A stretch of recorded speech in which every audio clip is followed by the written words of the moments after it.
MIT had done OpenCourseware almost 20 years ago in 2000. And my course was an MIT courseware.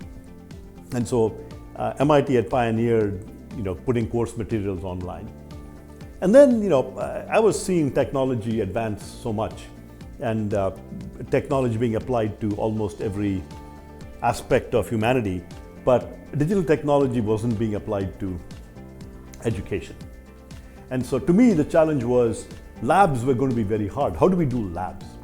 So in 2003, I launched one of the first circuits labs at MIT. It was called WebSim. So even today you can Google WebSim MIT, you'll go to my website. And I built that lab myself. It was well before MOOCs. It was the first MOOC lab. And on the average day, 300, 400 people would come in and do a set of free circuits laboratories. And that gave me confidence that, this can actually work. That people from all over the world can actually not only learn like with OpenCourseware, with course materials, but we can also do interactive labs. And this gave us the confidence. And then in late 2011, when MIT and Harvard began to get together to think about launching an online learning platform, I was so enthusiastic to be part of it and to launch a nonprofit approach to online education and to build a platform with simulation and all of these technologies. In fact, the first course on edX was the circuits course my colleague and I taught. And we had a circuits lab inspired by the circuits lab that I had built in 2003. So that's how I kind of got into it, somewhat by accident. Today on edX, we have 150 of the world's best institutions on our platform, including your own Tech de Monterrey. We have Harvard, MIT, Berkeley, Oxford, Cambridge, some of the top universities in the world, and top companies like IDB and nonprofits like, and companies like IBM and Red Hat and Microsoft and Linux Foundation, all offering courses. We have almost 25 million students on the platform from 196 countries, which is every single country in the world. And these 25 million students have taken 80 million courses on the platform.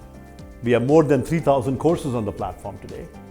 We have almost 60 MicroMasters programs. We have more than 100 professional certificate programs. We launched a Spanish platform. Today we have 300 courses in Spanish on our platform, and we have more than 3 million learners on our Spanish platform.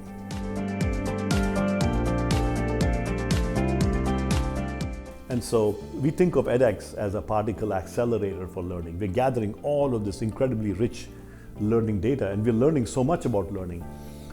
We make available all the data to our partner institutions. We have something called RDX, Research Data Exchange, where universities that opt in can share the data or research data for research purposes, which is very radical. Just as one example, something radical that we learned. Did you realize that in 2012, edX discovered through this research data that 6-minute videos were ideal? We had a researcher at edX, Philip Guo, and he analyzed 5 million video viewing sessions on a number of courses in edX. And he plotted student engagement versus video length. And he found that 6-minute videos were the optimal size. 6 minutes. 6 minutes. And today, everybody quotes 6-7-minute videos are optimal, and that came from an edX study done in 2012. So that is just one example of what we can do with this big data of learning. And we can look at millions of viewing sessions, and from there, derive insights into how students are learning. And this was a finding from researchers who analyzed data and learning patterns from MIT. This was Lori Breslau at MIT, who you may know. When you come to campus, on campus you go watch a lecture, and then they give you problems to work out. So you learn something, you hear something, and then they ask you to apply the learning in a problem. So on edX, not surprisingly, when we looked at all the material is available, the problems, videos are all available to students all the time. So what we found is that generally, 70% of the students start learning with the video. And then they go and do the problems. 70% of the students start by learning with the video. But if you look at towards the end of a course, only 30% of the students are starting with the video. Towards the end of the course, it flips, completely flips. 70% of the students start to answer the homework and problem sets. And depending on where they don't understand the question, they go and watch a video. So students, their learning is much more inspired when you give them a problem to solve and then ask them to go and watch a video to learn. It's a much better way of teaching when you give them a problem. They get motivated to learn and then they go and learn. So this was a very interesting result that showed that when students were given both problems and videos, because they're used to watching videos first, they started watching videos first. 70% started watching videos first. But over time, 70% then began to answer the problem first. And on the edX platform, we gather all this data, so we know what students are learning, when they're doing it, we know everything.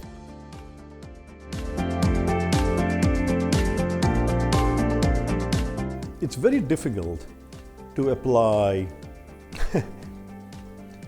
18th century metrics to 21st century technologies.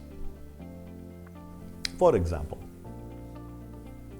when you go to a movie, if you leave the movie, you pay $10 and you go for a 2-hour movie, and you leave the movie halfway, that is not good.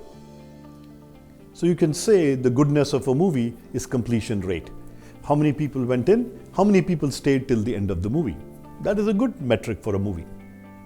But today everybody watches 5-minute YouTube videos.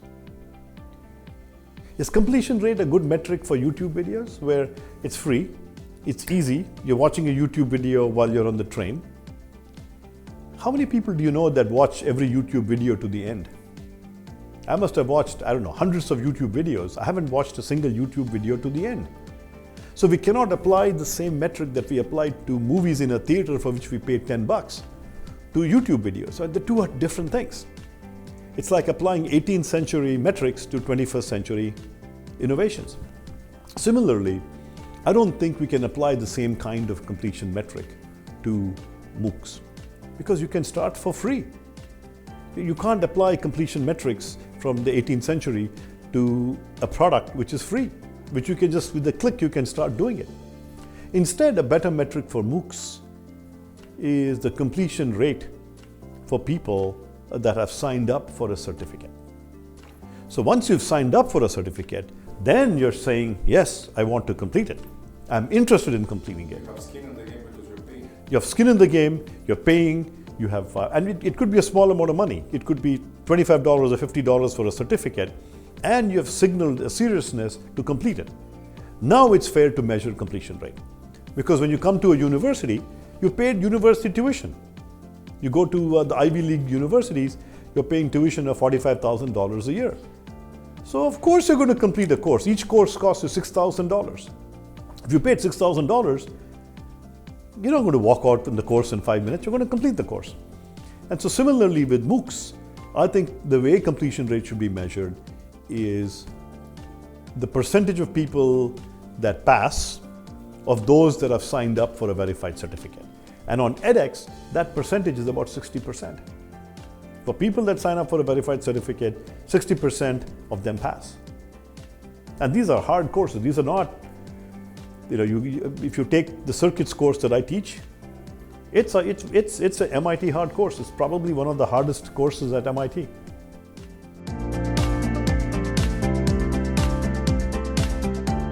These micro-credentials, the micromasters in particular, has two values. One is it is a valuable standalone credential. When imagine you get a micromasters from IGADA at Monterey Tech in entrepreneurship.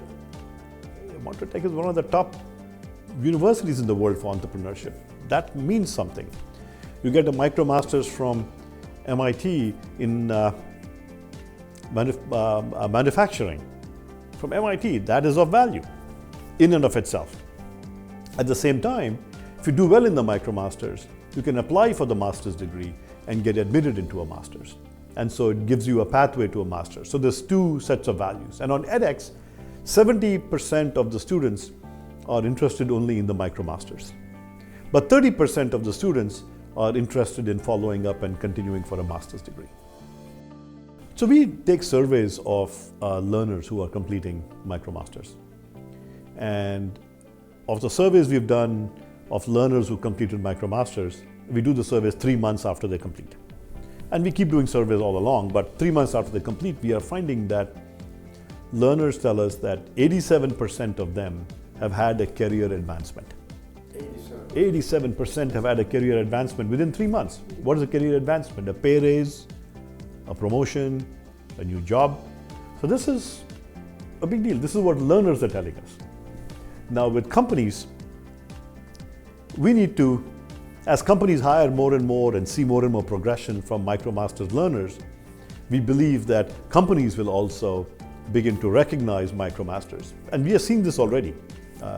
The company in India, Tech Mahindra, one of India's top 3 software companies, guarantee an interview to anybody from India that completes one of 10 MicroMasters. They have to complete one, and they have listed 10 MicroMasters. They will guarantee them an interview.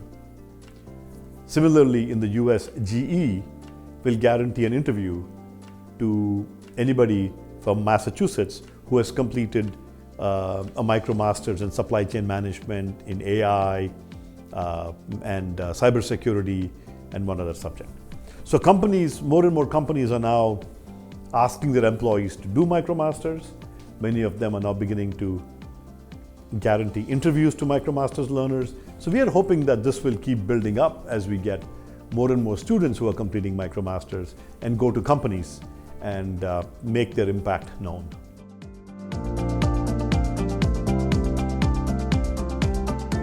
From the very first day, when people say that the pedagogy of edX is container, put knowledge in, they have not taken any edX courses.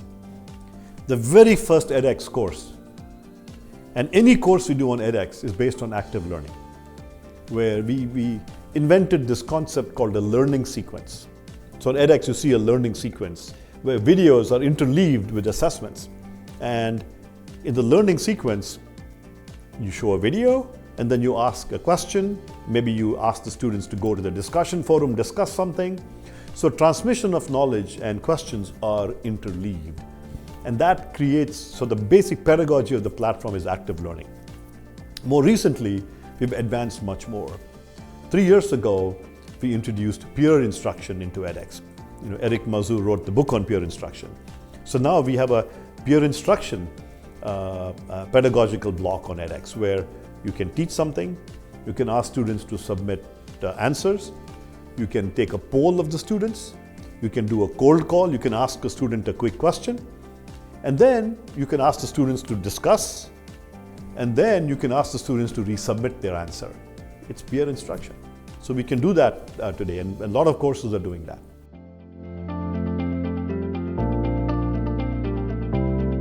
But my dream is to really create a very modular education system where at the undergraduate level or graduate level, learners can take these modular credentials, like micro-bachelors at the undergraduate level or micro-masters at the graduate level, where learners will be able to take these credentials like Lego blocks. They will be able to take them and then stack them up to full degrees. I believe they will also be able to take micro-bachelors and micro-masters from multiple universities and create a truly networked model of education where they will get degrees from universities, of course, but these modules might come from different universities and they will synthesize their own degrees and complete degrees. It'll be very low cost, and anybody and everybody will have access to this kind of education, a truly modular, networked education environment. It's completely flexible. You can tune it to your personal needs, and you can also be a lifelong learner. You can say, look, I won't earn a bachelor's degree in the first 4 years. You know what? I will learn for 1.5 years. I will get 3 or 4 micro-bachelors. And then you know what? I want to go and work at that company. And while I'm working, I'll keep learning I think you said just-in-time learning. I'll keep learning just in time. And I'll keep accumulating micro-bachelors over my career. And maybe 4, 5, 6, 7, 8, 9, 10 years later, I will get a bachelor's degree. And you know what? Maybe in 20 or 30 years, maybe bachelor's degrees won't be important anymore. People will just look for the competencies you're getting from these micro-credentials, and that's it.